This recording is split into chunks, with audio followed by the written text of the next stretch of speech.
Salut et bienvenue sur cet épisode Café Papote, un épisode enregistré lors d'un de mes lives sur Instagram sur le compte Mercredi, diffusé sur le podcast S'élever en même temps que son enfant.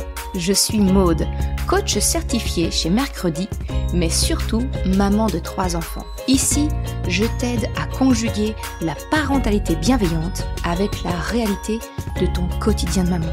T'aider à changer de regard sur les situations que tu vis avec ton enfant pour t'en servir, pour grandir et apprendre sur toi. Salut, ça y est, on est parti pour notre live. On va parler aujourd'hui des devoirs des enfants. Je vais plus précisément cibler les enfants en école primaire. Tout simplement parce que c'est là où je suis la plus légitime, c'est là où j'ai le plus d'expérience, parce que déjà lycée, je n'ai pas, j'ai pas de solution, je ne suis pas encore confrontée à cette situation.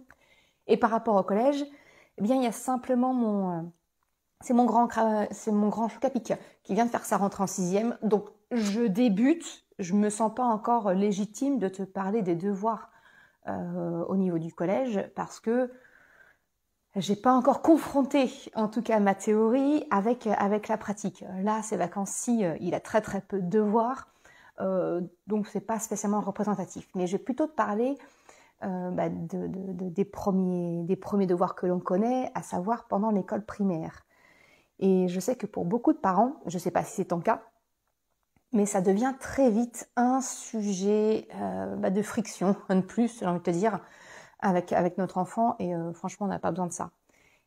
Et ce que je voudrais te partager dans notre discussion d'aujourd'hui, c'est que les devoirs n'ont pas à être une corvée, et qu'en fait, il est tout à fait possible, déjà d'une, que ça se passe bien, de permettre à ton enfant d'avoir un bon rapport avec les devoirs, parce que si ça devient une corvée, pour lui comme pour toi, on rentre dans un système de renforcement négatif, et là, tu vas le perdre. Ton gamin, il va juste aller encore plus à reculons. Voilà, c'est le principe du renforcement négatif, c'est le cercle vicieux. Renforcement négatif, c'est l'autre mot pour dire cercle vicieux. Ton enfant va détester jusqu'au concept de devoir, et là, ça va être beaucoup plus compliqué de changer la donne. Donc, autant prendre les bons plis tout de suite. La première chose que je voudrais te dire par rapport aux devoirs, donc on parle bien des devoirs école primaire, c'est qu'il faut qu'on garde en tête, nous, parents, la connaissance que les devoirs sont facultatifs en primaire. Ça n'a rien d'obligatoire, c'est même fortement déconseillé, les devoirs à l'école primaire, parce que déjà nos enfants sont déjà toute la journée à l'école à apprendre assis, pas bouger, voilà.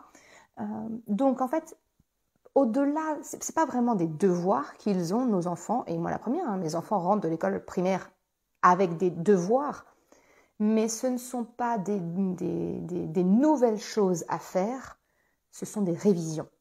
C'est revoir des choses qu'ils ont déjà vues en classe. Donc, à partir du moment où ce sont des choses qu'ils ont déjà vues en classe, dis-toi que si ça se passe mal, il vaut vraiment mieux ne pas insister, plutôt que de créer ce système, ce cercle vicieux où les devoirs, ton enfant va les subir, va les redouter, toi aussi, et créer la mauvaise humeur. Je vois, Julie, tu dis que tu ne savais pas que c'est facultatif. Ben ouais, en primaire, c'est facultatif. Oui, c'est ce que je me dis quand ils sont fatigués déjà en arrivant. Exactement. Et en fait, faire les devoirs quand un enfant rentre de l'école, c'est double peine. Je te dis ça en ayant les deux casquettes, c'est-à-dire parents et enfants. Moi, je me souviens enfant, mes parents travaillaient avec des horaires de commerce, ce qui fait que j'étais la première en garderie le matin et la dernière partie de l'école à la garderie le soir. Et donc, on rentrait chez moi, il était 19h et il fallait se retaper les devoirs que j'avais déjà fait en études parce que mes parents voulaient être des bons parents et me suivre. T'es comme ça, gamin, t'en as déjà plein la tête. Donc vraiment, si tu peux avoir un petit temps pour permettre à ton enfant de décharger, de se changer les idées en rentrant. Je sais que quand on rentre tard, tout ça, des fois, c'est pas évident. Hein. Si tu veux que ton enfant ait son quota de sommeil, qu'il puisse manger, peut-être se doucher, pas forcément, faut enchaîner, mais faut prendre ça aussi en compte si tu veux encore plus de garder en tête que c'est facultatif, c'est de la révision. Moi, je sais que ça m'est déjà arrivé de proposer à mes enfants quand vraiment ils explosaient, de dire bah, écoute, la lecture qu'il y a à faire, la poésie qu'il y a à faire, ou peu importe ce qu'il y a à faire, bah, on le fait en lecture du soir, enfin, à la place de l'histoire du soir. Ça devient un petit moment à nous, si tu veux. C'est pas, voilà. Et c'est pas grave, on le fait juste avant de dormir et c'est pas grave. Et puis, ça m'est déjà arrivé de dire, bah, tant pis. Ok, pour cette fois-ci, c'est pas grave. Je sais pas, on a eu un rendez-vous médical qui fait qu'on est rentré très tard. Ok, bah, c'est pas dramatique. Enfin, il n'y a pas mort d'homme. Ce sont des révisions. En école primaire, les devoirs sont des révisions. Donc déjà, on va se détendre avec ça. Et effectivement, si tu peux donner un laps de temps à ton enfant pour pouvoir jouer le soir avant d'attaquer les devoirs, c'est encore ce qu'il y a de mieux. Moi, je sais que quand j'allais les chercher à la garderie vers 17h30, 18h, on ne se mettait pas au devoir en rentrant. En rentrant, je me mettais à faire à manger ou autre. Je les laissais jouer peut-être une demi-heure, 3/4 d'heure. Et les devoirs, comme ce sont des révisions, ça prend, allez, je veux dire, si ça prend 15 minutes, c'est énorme. C'est déjà énorme par rapport au temps qu'ils ont déjà passé, eux, à l'école, tu vois. Donc, les devoirs. La première chose, c'est de se dire, c'est facultatif. Et si on ne les fait pas, bah c'est mieux de les faire, on est bien d'accord. Mais il n'y a pas mort d'homme. Donc quand j'entends des gens autour de moi, des parents autour de moi me dire qu'ils ont passé 1 heure et demie avec leur enfant parce qu'il y avait une page de lecture à faire et que c'était la corvée, j'ai envie de te dire, stop, arrête ça tout de suite. Enfin, tu inscris tout ça, on est en train de créer un environnement qui donne à notre enfant pas envie d'apprendre, pas envie de faire les devoirs, que l'école c'est une corvée parce qu'en plus on ramène du travail à la maison. On n'inscrit pas ça dans un bon cercle. Tu me dis, Chloé, les devoirs, ça m'a permis de comprendre les difficultés de ma fille en maths, car justement pour elle, c'était pas des révisions parce qu'elle n'avait pas compris à l'école. Effectivement, je te remercie de ton message, Chloé, parce que ça permet effectivement de se rendre compte qu'est-ce qui est compris, qu'est-ce qui n'est pas compris. Et quelquefois, bah, la pédagogie de l'instituteur ou de l'institutrice de notre enfant n'est pas spécialement en phase avec la façon d'apprendre de notre enfant. Et effectivement, ça permet d'aller au-delà.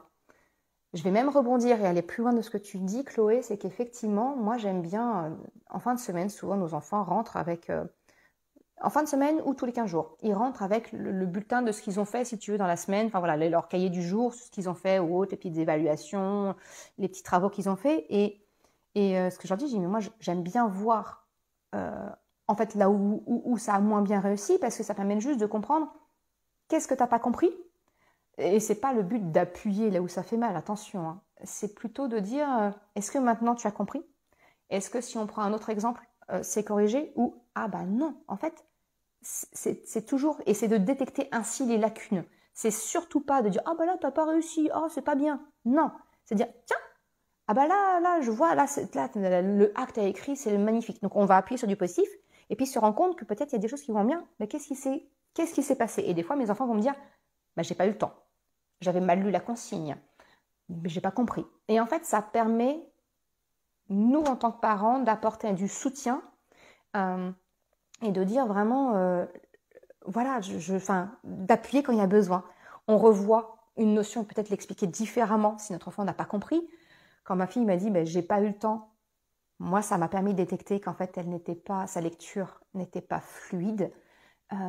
Et en creusant, c'est là qu'on s'est rendu compte que en fait, ma fille lisait par reconnaissance des caractères, mais qu'en fait, elle avait un problème de vue. Et ça a été détecté très tard. Chez Choupinette, on a détecté début de CE2 le fait qu'elle en fait, elle a moins 3,5 à un œil quand même, tu vois. Donc, voilà, ça permet de comprendre. Et puis, donc je te disais, je t'ai donné l'exemple effectivement qu'elle n'a pas assez vite, ou voilà, quand elle a lu trop vite, ok, écoute, une consigne, vaut mieux prendre le temps de la lire, et puis que tu fasses pas tout, plutôt que de te précipiter à faire. Ça, voilà, ça permet aussi d'apprendre à notre enfant à gérer le stress d'un examen, d'une évaluation, gérer, voilà, comment interagir. Ok, donc ça c'était la première chose que je voulais te rappeler, avant tout les bases, facultatif, les devoirs en primaire. Ce sont des révisions. Maintenant que ça c'est dit, N'empêche que faut quand même arriver à le faire, ou en tout cas leur donner l'habitude, parce qu'effectivement, quand notre enfant va arriver, et c'est le cas que je te dis que je connais aujourd'hui, mon grand qui arrive au collège, qui est en 6e maintenant, mais il faut qu'il ait appris. Là, je vois, ça se passe très bien parce qu'il a appris l'autonomie, à faire lui-même des devoirs et des choses nouvelles qu'il a à faire. Tout ça, ça lui paraît naturel, si tu veux, maintenant. Donc, effectivement, ce pli de faire des devoirs se prend à l'école primaire, malgré le fait que ce soit, comme je te l'ai dit, facultatif. Ok. Et en fait, ce qui est intéressant, c'est d'utiliser... Si tu t'intéresses à l'éducation positive, je suis convaincue que tu as déjà entendu parler de la pédagogie Montessori.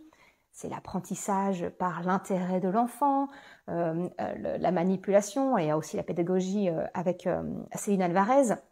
Voilà, c'est vraiment, on s'intéresse aux intérêts de l'enfant. Mais finalement, c'est de prendre les devoirs.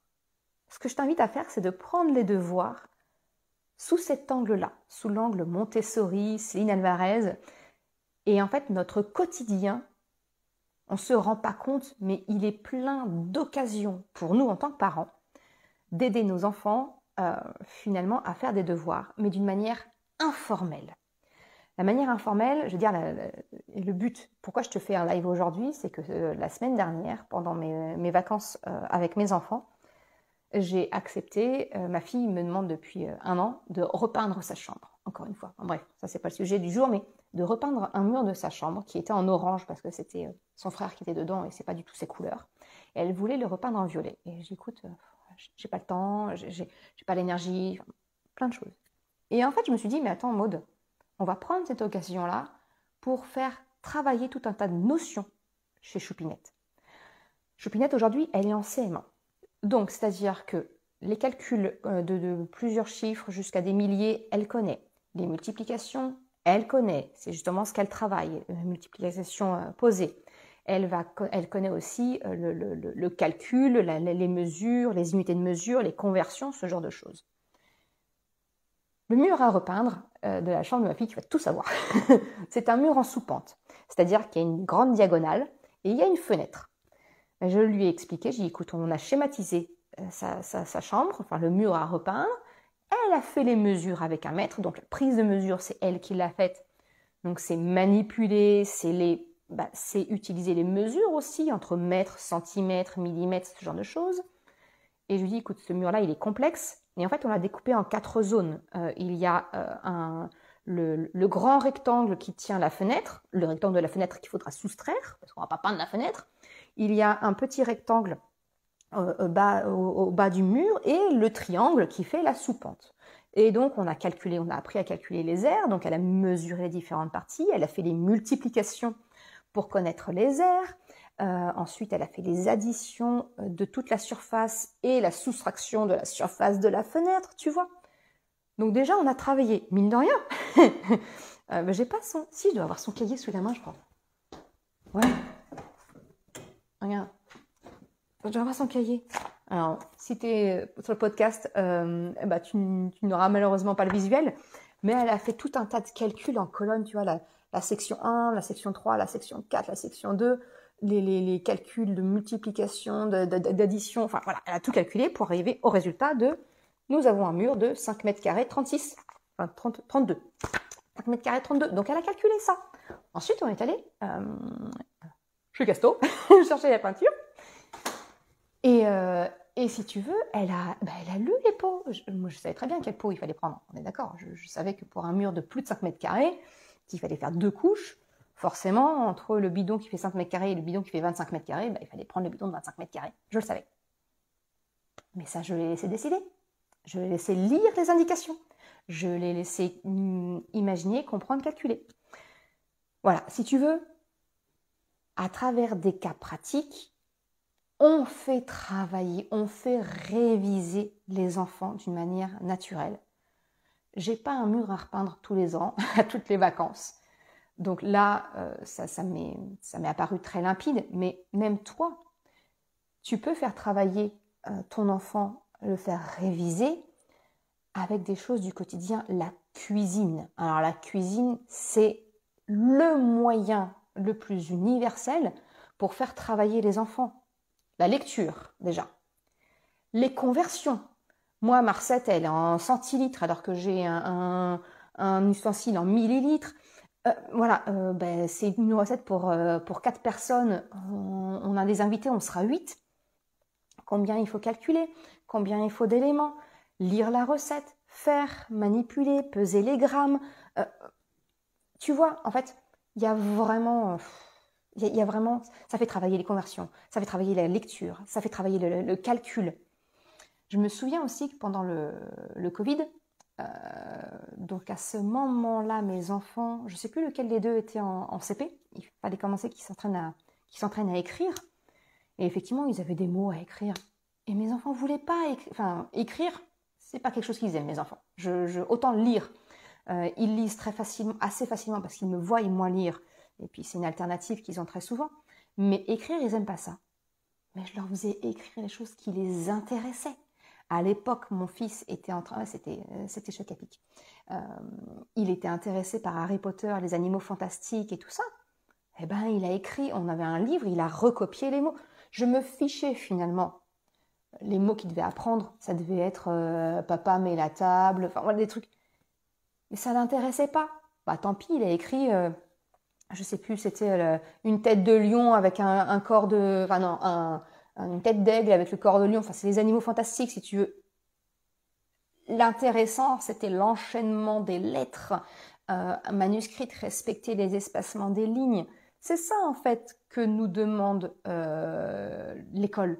C'est vraiment que les enfants apprennent à former les lettres, respecter la taille, la position par rapport aux lignes. Si c'est pas le mot exact, c'est pas grave. Oui, ça a une importance quand il y a une dictée à la clé. On est bien d'accord.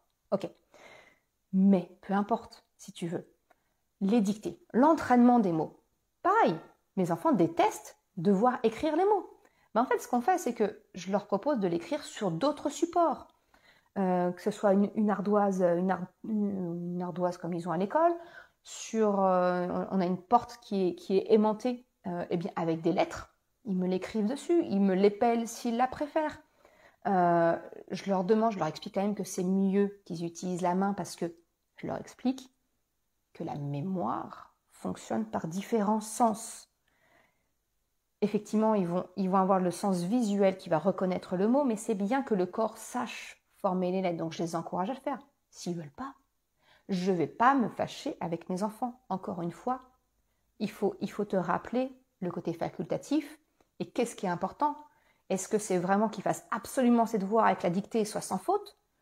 Ou qu'on rentre dans un cercle vicieux où ton enfant va prendre les devoirs en grippe et ça va mal se passer. Bon, ben moi, personnellement, je fais mon choix.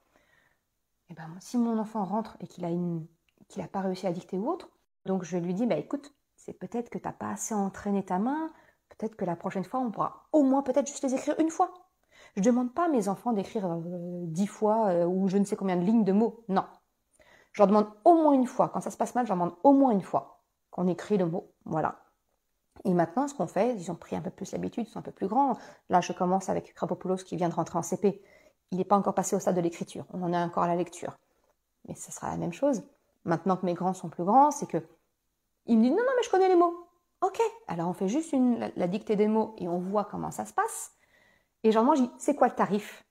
C'est quoi, je leur pose la question, c'est quoi le tarif si jamais il y a un mot qui est faux? Quel est ton tarif? C'est pas moi qui vais dire, si c'est faux, tu vas le recopier 5 fois ou non, je leur demande, c'est quoi ton tarif? Et de même, mes enfants vont me dire 2 fois, 3 fois, 5 fois. Il m'est même arrivé Choupinette, elle avait 2 mots par exemple de faux, elle m'avait écrit une ardoise complète du mot. Je les laisse libres de choisir leur tarif, entre guillemets. C'est quoi la conséquence de le mot n'est pas connu? Tu vois? Donc, voilà un petit peu ce que je pouvais dire. Oui, Pets, tu me dis, quels sont tes conseils pour des ados? La même chose que pour les enfants plus petits. Garde ta question, si ça ne te dérange pas. Je vais terminer de déployer, parce que comme je disais au tout début, effectivement, là, je vais plus te parler d'école primaire, parce que c'est là où je me sens légitime, tu vois. Et au collège, je n'ai que Choc à Pic qui vient de rentrer, lui, cette année en 6e. Donc, je me sens un peu moins légitime. Mais si tu veux bien, je garde ta question pour la fin et j'y reviendrai juste après. Bref, voilà ce que je pouvais te dire un petit peu, voilà, pour les dictées, les mots, ce genre de choses. On ne fixe rien. Je laisse mes enfants libres de choisir leur tarif, de faire, voilà. Et on avance comme ça. Pour ce qui est de la lecture, j'adore. J'ai une prof, une institutrice de mes enfants, donc Chocapic et Choupinette l'ont eu tous les deux.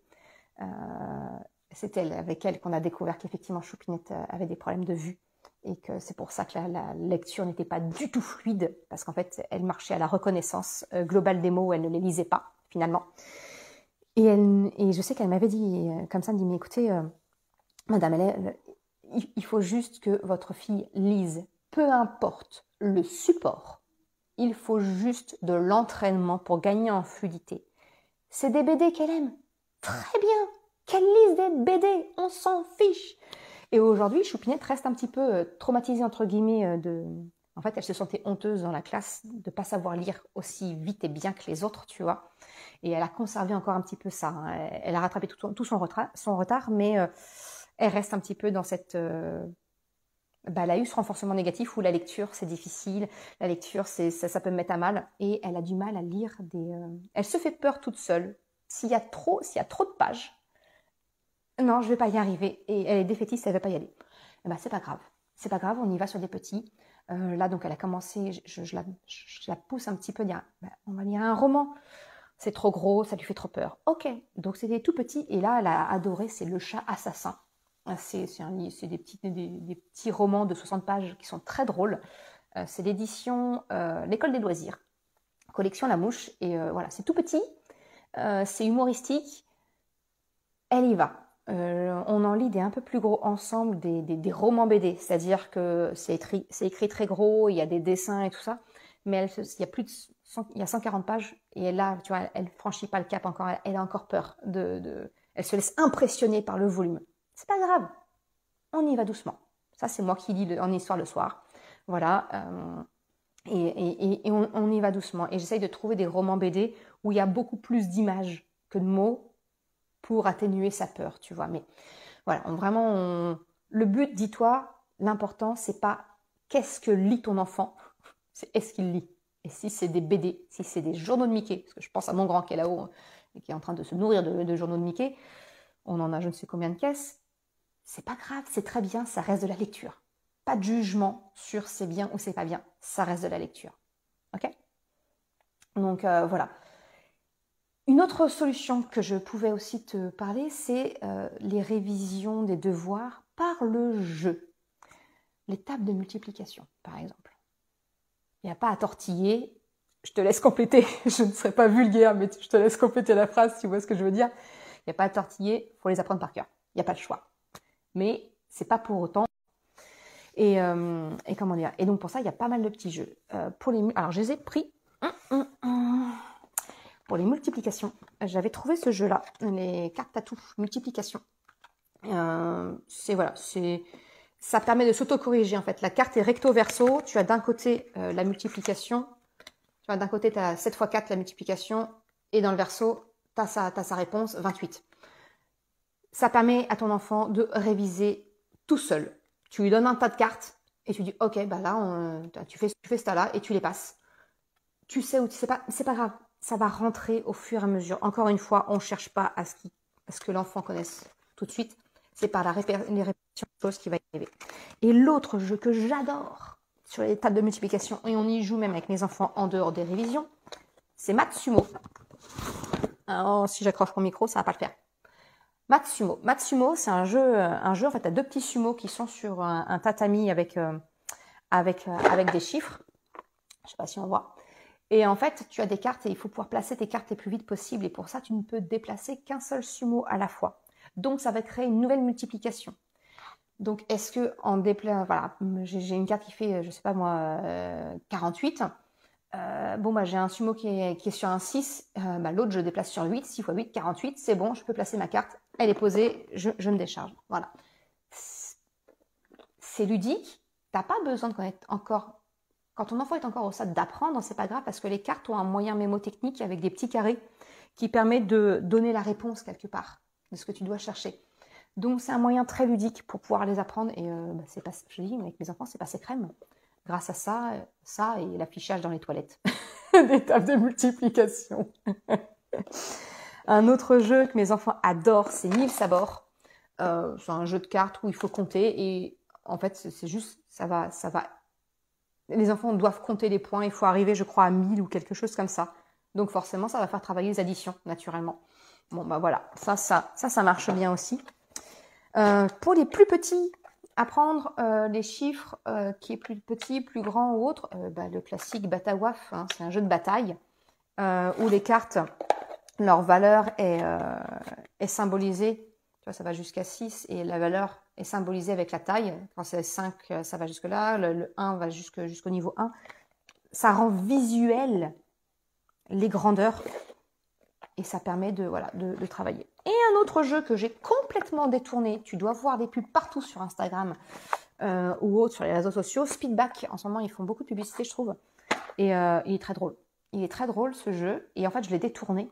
Donc je te disais, Krapopoulos a 6 ans, il vient de rentrer en CP, il est donc en pleine acquisition de la lecture, et je joue pas au Speedback avec lui, c'est-à-dire qu'on va juste prendre un tas de cartes. Et en fait, chaque carte a, d'un côté, il y a la lettre du mot, et de l'autre côté, une proposition de sujet à trouver. Donc là, ça vole qui commence par un C. Je veux dire, chauve-souris, canard, enfin voilà, tu vois.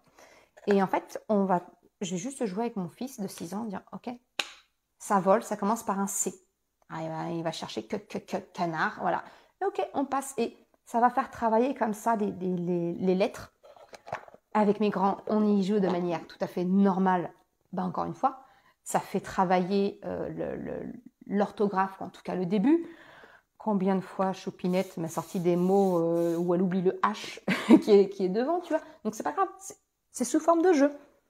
Donc ne néglige pas le côté jeu pour faire les devoirs. Tu vois, on peut transformer absolument tout en jeu quand on prend le temps. Ce qui nous manque, nous, en tant qu'adultes et en tant que parents, c'est le temps de réfléchir à ça. Mais si tu t'y prends un petit peu en amont, tu peux avoir des petites idées comme ça. Et pour terminer, ce que je voulais te partager aujourd'hui, après je vais répondre aux questions, c'est vraiment de penser au fait qu'un enfant apprend avec tous ses sens. Et c'est ça justement que dit Montessori, c'est ça que dit Céline Alvarez, c'est avec tous les sens. Donc, ce que je veux dire par là, c'est par exemple les poésies. Les poésies aussi, c'est à apprendre. Alors attends, avant de te parler des poésies, je vais terminer. Table de multiplication, ce genre de choses. Les enfants doivent apprendre. Et souvent, ils disent, mais tiens-toi tranquille, ils sont en train de bouger ou autre, tu vois. Et moi, ils me donnent le tournis à bouger comme ça, je sais pas toi. Et souvent, beaucoup de parents se disputent avec leurs enfants parce qu'ils ne sont pas dans une bonne position pour travailler. Bonne selon les critères que nous, on a appris, assis, pas bouger, à table. Lit en étant debout, bouge, a besoin de taper. C'est normal. Donc, c'est à toi de dire non, ok, je le laisse faire. Parce qu'en fait, on apprend avec nos sens. C'est ce qu'on appelle le VACOX. On va utiliser nos yeux, on va utiliser notre audition, notre toucher pour vraiment assimiler les choses. Et un enfant qui bouge retient mieux finalement.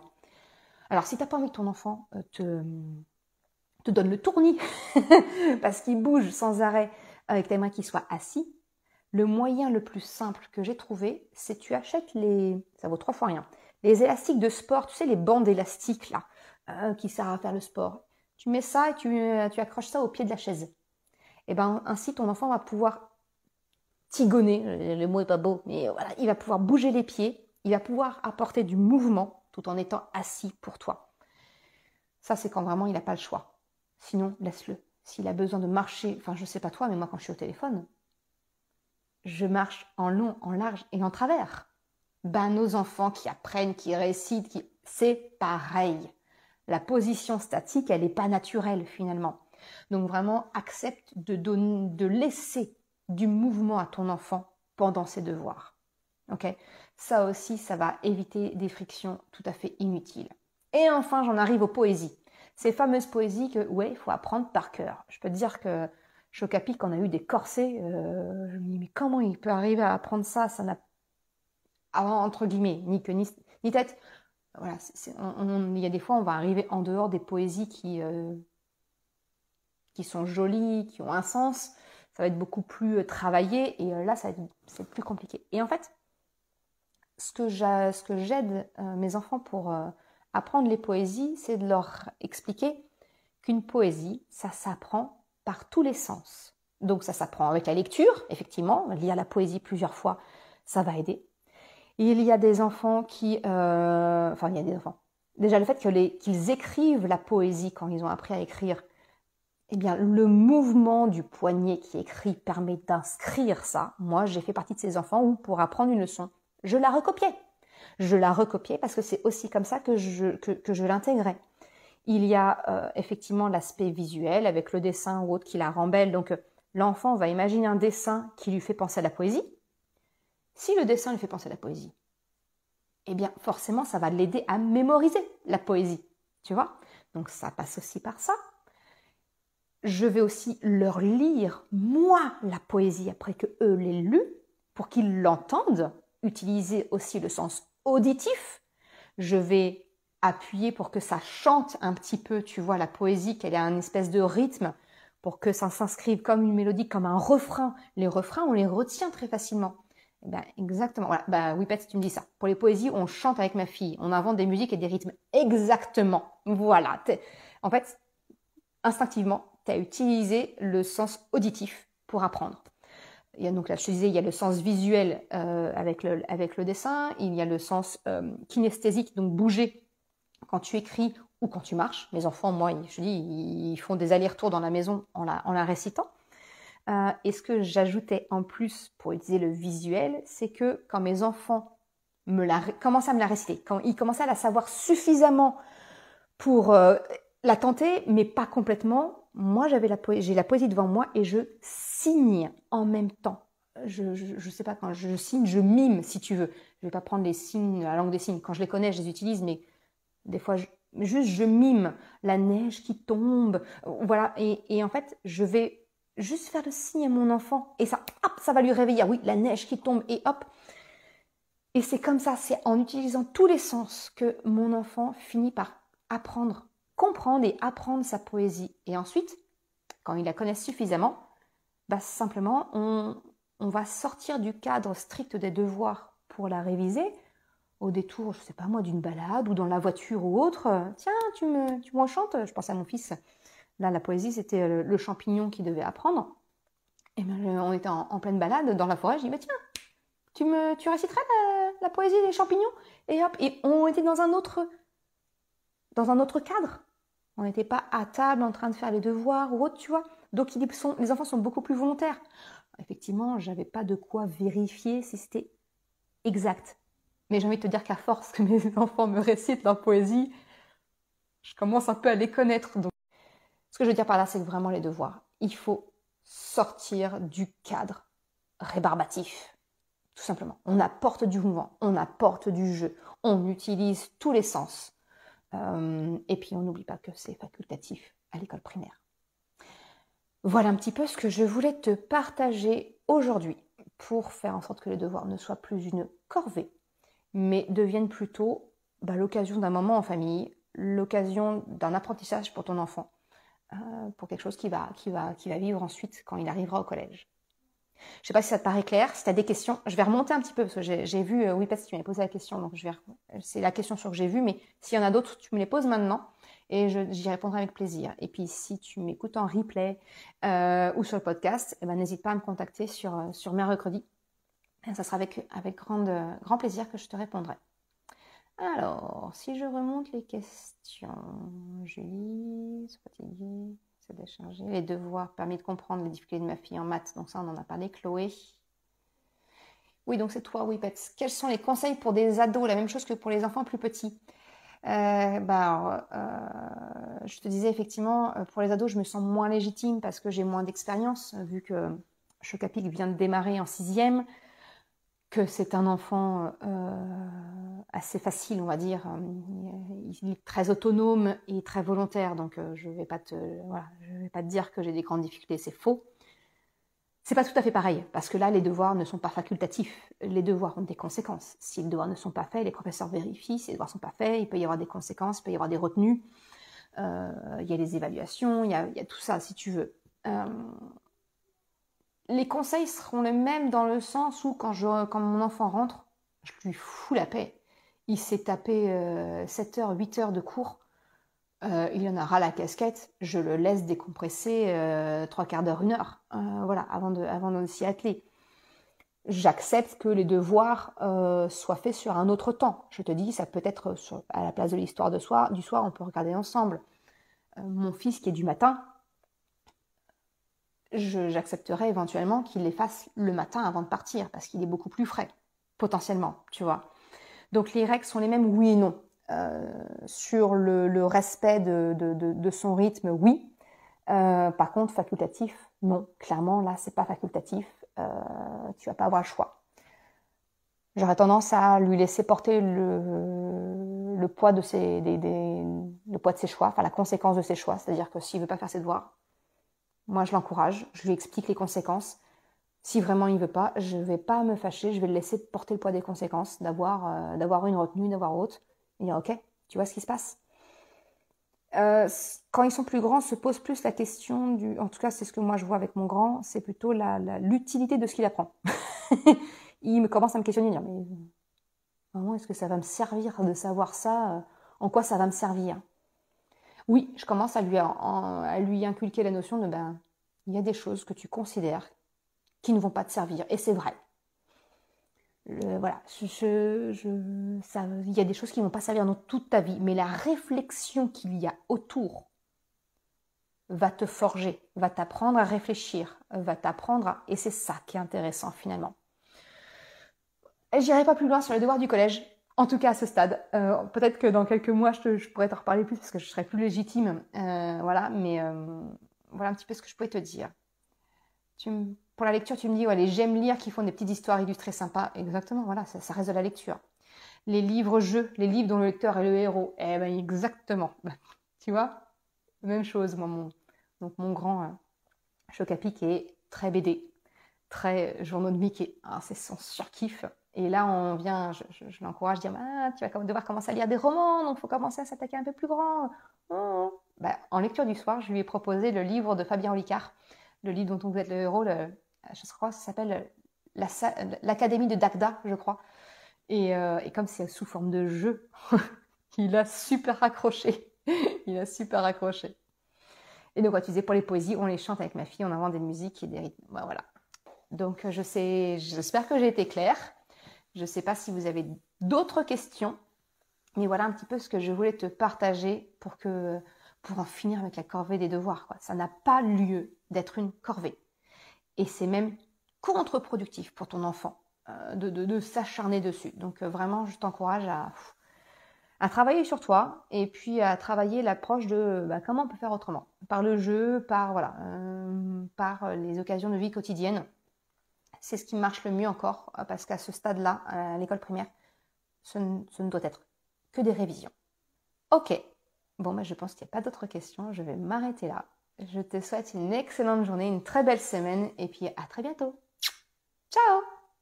Je te remercie d'avoir écouté cet épisode jusqu'à la fin. Si tu souhaites soutenir le podcast pour m'encourager à continuer à créer des épisodes, tu peux le faire sur le site mercredi.com/soutien en me faisant un don libre.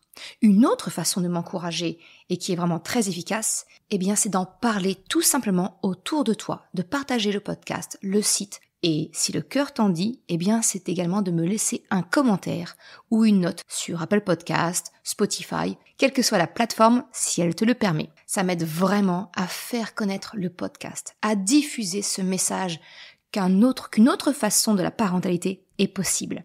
Un grand merci à celles et ceux qui prennent le temps de le faire, mais également ceux qui m'envoient des messages privés. Ça me fait toujours très chaud au cœur. Je te souhaite une excellente journée, après-midi, soirée, quel que soit le moment où tu écoutes, et je te dis à très bientôt pour un nouvel épisode. Ciao!